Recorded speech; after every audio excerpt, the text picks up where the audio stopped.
Respected teachers, respected viewers, এই মুহূর্তের মর্মান্তিক খবর পরিবেশন করব। অবশ্যই সম্পূর্ণটি দেখবেন। বন্ধু, আবারও পার্শ্ব শিক্ষকের মৃত্যু। 37 বছর বয়স, প্রসেনজিৎ ঘরামি, 24 পরগনার হিঙ্গলগঞ্জ সার্কেলের একজন পার্শ্ব শিক্ষক। আজকে তাকে অকালে ঝরে যেতে হলো এবং পার্শ্ব শিক্ষকদের গ্রুপগুলিতে এই বিষয়ে শোক জ্ঞাপন করা হচ্ছে। তার পরিবারের প্রতি সমবেদনা এবং মৃতের আত্মার শান্তি কামনা, এগুলোই দেখলাম সারা দিন ধরে চলছে গ্রুপগুলিতে। কিছু কিছু শিক্ষক শোক জ্ঞাপন করছেন, তো তার আত্মার শান্তি কামনা করি, পরিবারের প্রতি গভীর সমবেদনা জ্ঞাপন করছি। এছাড়া করার বা কী আছে? এটা তো রাজনৈতিকভাবে এমন শোষণ, রাজনৈতিকভাবে এই বঞ্চিত শিক্ষকদের এমনভাবে শোষণের চরম সীমায় পৌঁছে দিয়েছে যে মৃত্যুটাই হয়ে গেছে ভবিষ্যতের একমাত্র মুক্তির পথ। তাছাড়া কোনো মুক্তির পথ নেই। এই জায়গা থেকে একটাই বিষয় সবসময় আমরা লক্ষ্য করছি যে নেতারা এগুলো দেখেও কিন্তু কোনোভাবেই নিজেদের ঐক্যবদ্ধ হওয়া এবং এই মৃত্যু মিছিলটাকে ঠেকানোর একটা প্রচেষ্টা করা, সকলে মিলে একটা বৈঠক করা, এই বিষয়ে কোনো কিছুই দেখতে পাচ্ছি না। এটাই সবচেয়ে বড় আশ্চর্যের।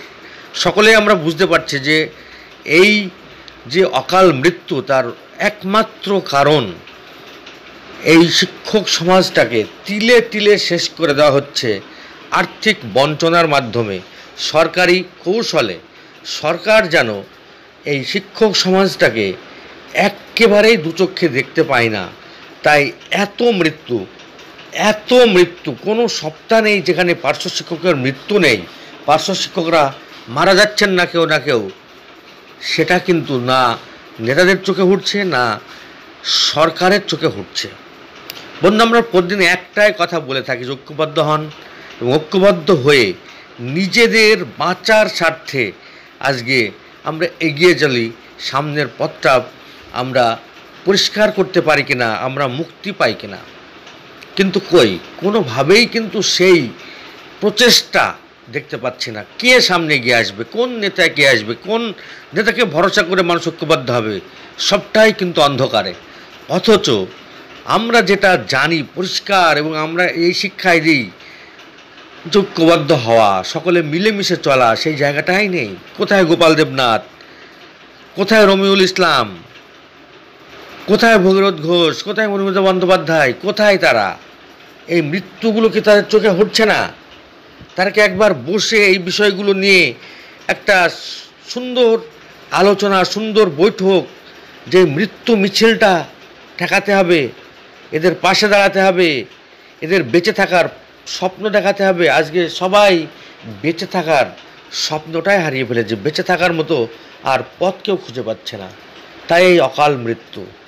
বন্ধু, বলবো আমরা যারা এখনও টিম করছি, সকলে চলুন ঐক্যবদ্ধ হয়ে এই অকাল মৃত্যুটাকে ঠেকানোর চেষ্টা করি। এছাড়া প্রতিদিনই এই খবর শুনতে হবে। আর RIP, শোক জ্ঞাপন, পরিবারের প্রতি গভীর সমবেদনা, এটুকুই করতে হবে। হয়তো কেউ চোখের জলও ফেলবেন, কারণ এই ভবিতব্য তো সকলের। এখান থেকে মুক্তি আসবে কি করে? তাই শেষ কামড় দিলে কেমন হয়? যখন বাঁচার কোনো পথই নেই, তখন শেষ প্রচেষ্টা সকলে মিলে করা কি যায় না? আপনারা একটু জানাবেন, একটু দয়া করে কমেন্ট করবেন। এটুকুই। ভালো থাকুন, সুস্থ থাকুন। ধন্যবাদ।